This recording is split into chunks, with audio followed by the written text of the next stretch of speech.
Isang pinagpalang araw mga kanayon. Ikaw ba isang tricycle driver? Ba kailangan mo rin matutong mag-welding? Para naman ikaw na lang ang gagawa ng sarili mong tricycle. Mahirap kayang mag-upa. Napakamahal ng mga singil. Hindi pa masunod yung gusto mo. Kaya tara't samahan nyo ako i-restore natin ang center stand nitong tricycle ko. Let's go! Una nga pala natin i-repair yung pagkalog-kalog ng center stand. Kasi pag tumatakbo tayo, tumutunog-tunog siya. Kasi nga kumakalog habang nanakbo tayo. Kaya nilagyan natin ng washer at i-welding natin dun sa pinaka-body ng motor para siguradong hindi na siya kakalog-kalog habang nananakbo tayo. At nakaayos na yung pinaka-ehe niya. Siguradong diretso. Nakita niyo naman kanina, di ba? Kakalog-kalog at tagilid. Para maging diretso na siya muli, una nating i-repair itong pinaka-center stand, yung ehe niya. Para maging diretso muli. Tara, mag-welding na ulit tayo. Sunugan na naman to. Let's go! Ginamitan nga pala natin ng vice grip para siguradong kapit na kapit at dikit na dikit yung pinaka-washer na nilagay natin doon sa body. Para pag winelding mo talagang dikit na dikit at madaling pakapitin. Kasi pag walang ganyan, may hirapan ka. Tutulak lang na tutulak yung welding mo pag wala kang gamit ng mga vice grip o kahit anong pang-ipit para siguradong magdikit silang dalawa. Nakita nyo ba? Nawala kagad yung kalog nung una nating inispatan. Kaya ipupuluid na natin yung pinaka washer na nilagay natin. At kailangan natin syempre tuktukin para siguradong malaman natin na nakadikit at maalis din yung ibang hindi dumikit na welding. Syempre, para malaman mo kung matibay at dikit na dikit, kailangan mong tuktukin ng bakal. At ipupul na nga natin yan para siguradong wala nang kawala. Baka mahuli pa ng iba. Let's go!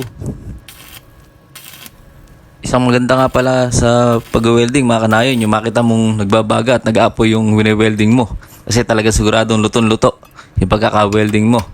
Kasi kung pag winelding mo tapos sandali lang yung baga niya, ibig sabihin nun hilaw. Kaya mas maganda yung ganyan, talagang makita mo nagbabaga yung welding rod pagkayari mong i-welding, na pag naiwan doon sa bakal talagang mapulang-mapula pa rin siya. Yun ang pinakamagandang mga welding, yung talagang sunog na sunog mo yung welding rod. Kasi pag yung sandali lang yung baga niya, ibig sabihin nun hilaw. Hindi naman tayo ganong kagalingan. Ito nga pala, nilagyan ko ng palaman na ehe, yung pinakatubo. Ipapasok natin doon sa center stand. Yun nga pala yung magsisibing patigas. I-welding muna natin yung pinaka-ehe doon sa tubo na nakarekta ron sa may center stand. Saka natin i-welding yung tubo na iduduktong natin para lalong mas matibay. Kaya nilagyan natin ng palaman na ehe, syempre para lalong mas tumibay. Saka habaan nga pala natin yung center stand natin ngayon, kasi dati pag inista natin siya, yung gulong halos di na umaangat dun sa bato. Kaya hindi mo na mapaikot yung gulong. Kaya hinabaan na rin natin yung tubo. Tapos duduktungan na lang natin yung isa para magpantay sila. Para sulit yung pagre-repair natin. Gagawin lang din naman natin kaya sulitin na natin. Gawin na natin yung mas maganda. Inipita ko nga pala ulit ng vice grip para lalong dumikit yung bakal. Para pag winelding natin, dikit na dikit yung dalawang tubo na pagsasamahin natin. Mamaya paikutan natin lahat yan ng welding. Ispat-ispatan lang muna natin para naman siguradong makita natin kung tuwid o para kung may paling marirepair pa natin. Kasi wala din tayong grinder ngayon. Hindi pa tayo nakakabili. Pang welding pa lang yung meron tayo, kaya kailangan maayos yung pag-welding natin. Hindi pwede yung sobra-sobra para hindi na tayo magkinis. Saka hindi naman ganong hindi naman tayo ganong maselan. Kaya ayos lang, kahit na hindi na natin mag-grinder. Mas matibay pa nga kung mas maraming welding rod na nakalagay at mas makapal Sa maganda naman yung pagbaga ng welding machine na nabili natin, kaya maganda. Pinupull weld na nga pala natin dito yung pinaka-ehe na pinalaman natin doon sa tubo para masiguradong dikit na dikit at matibay. Kasi yun na yung magiging pinakapaa nung center stand na gagawin natin, yung ulo nung ehe. Saka para hindi rin siya mahulog o bumitaw yung tubo. Kaya pares na nating winelding yung sa taas saka sa yung baba. Pagmumukay natin silang isang tubo lang na walang ehe na nakapalaman. Kaya ipapantay natin yung welding dun sa tubo saka sa ehe. Para hindi halata na meron siyang nakalagay na ehe sa baba. Pupunuin natin ng spot o welding. Pupull natin yan para siguradong kapit na kapit kagaya ng jowa mo kapag malapit nang umalis.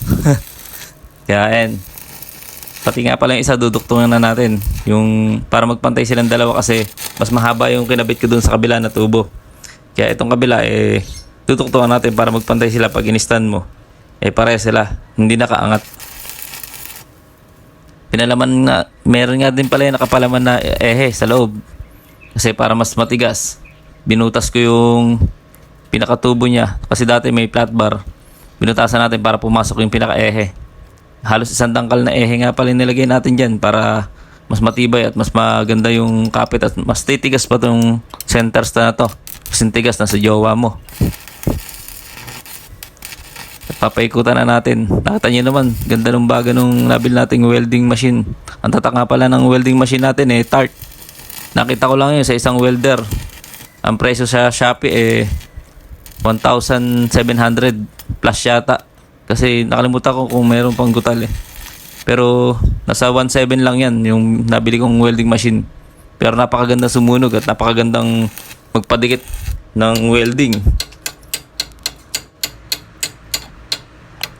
Ito nga palang ginagamit nating welding machine ay 500 amperes. Kaya malakas siya. Hindi kagaya ng iba 300 amperes lang Pero yung nakuha natin 500 amperes. Kaya maganda talagang sumunog. Saka liit lang niya. Halos kasing laki lang yata ng palad ko yung welding machine na to. Maliit lang. Napakakit at napakaganda ng welding machine na to. Madaling bitbitin. Ang liit-liit. Kaya masarap gamitin. Pero ang lakas sumunog. Ang lakas mag-welding. Ayan nga pala, halos inaabot na tayo ng tubig. Bumabalik na naman yung high tide. Kasi kanina Toyota. Ngayon nung nagwe-welding ako, unti-unti lumalaki yung tubig. Kaya nagmamadali na rin ako matapos tong ginagawa natin. Ayan nga pala, halos nabuo na natin yung center stand. Ipupul na lang natin lahat yan. Paikutan natin lahat ng duktungan para lalong tumibay. Itataas natin tong jack para lalong umangat at ma-welding natin ng ayos yung center stand. Nang maisuot natin yung kamay natin, paikutan natin. Kasi hindi ko na siningil yung motor. Kasi nga lumalaki na yung tubig, mahirap magbaklas-baklas, maraming ilaw na nakakabit dyan sa tricycle natin. Kaya hihigaan ko na lang tong tricycle para ma-welding natin yung ilalim. Higa na lang tayo o tatagilid para madukot natin yung mga singit-singit at ma-welding natin ng maayos. Kasi kailangan talaga tong mapul yung pag-welding Kailangan lahat ma-welding mo ng paikot. Kasi para siguradong matibay at hindi masisira kagad. Tapos mamaya papaliguan natin ng grasa sa kalangis yan pagka natapos. Para hindi kagad tabla ng alat. Kasi dito sa Hagunoy matindi ang baha. Halos araw-araw. Parang normal na lang yung tubig na bumabalik. Hindi na umaalis. Kagaya ng ex mo. Gustong bumalik. Pero alis din ng alis. Kaya hayaan mo na siyang mawala. Pero yung tubig dito, kahit gustong mawala, ayaw umalis. Ano ba'y ayos? Ikaw ba'y bu? Malapit na nga pala tayong matapos mga kanayon. Kung nakaabot sa yung video na to o napanood mo, mag-comment ka naman sa ating comment section kung taga saan ka para alam natin kung hanggang saan umabot itong video na to. Ayun nga pala, natapos na natin. Pinuno natin ng grasa at langis. Pinadali ko na kasi halos andyan na yung tubig. Maaabot na tayo. Ayun nga pala, tumaas na yung clearance niya doon sa bato. Maikot mo na ng maayos ngayon at makakagawa ka na ng maayos pagka yung gusto mo mag-adjust ng kadena o gusto mo magbakas ng gulong. Thank you sa panonood.